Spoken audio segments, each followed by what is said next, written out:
दृष्ट्वा तु पाण्डवानीकं व्युढं दुर्योधनस्तदा आचार्यमुपसंगम्य राजा वचनं ब्रवीत्। अर्थात संजय ने कहा, हे राजन, पांडु पुत्रों द्वारा सेना की व्यूह रचना देखकर राजा दुर्योधन अपने गुरु के पास गया और उसने ये शब्द कहे। तात्पर्य, धृतराष्ट्र जो कि जन्म से अंधा था, दुर्भाग्यवश वह आध्यात्मिक दृष्टि से भी वंचित था।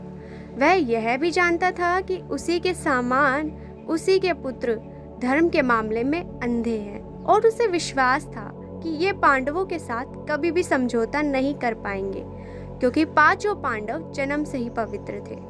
फिर भी उसे तीर्थ स्थान के प्रभाव के विषय में संदेह था। इसलिए संजय युद्ध भूमि की स्थिति के विषय में उसके प्रश्न के मंतव्य को समझ गया। अतः वह निराश राजा को प्रोत्साहित करना चाह रहा था। उसने उसे विश्वास दिलाया कि उसके पुत्र पवित्र स्थान के प्रभाव में आकर किसी प्रकार का समझौता करने नहीं जा रहे हैं। उसने राजा को बताया कि उसका पुत्र दुर्योधन पांडवों की सेना को देखकर तुरंत अपने सेनापति द्रोणाचार्य को वास्तविक स्थिति से अवगत कराने गया। यद्यपि दुर्योधन को राजा कहकर संबोधित किया गया है, तो भी स्थिति की गंभीरता के कारण उसे सेनापति के पास जाना पड़ा।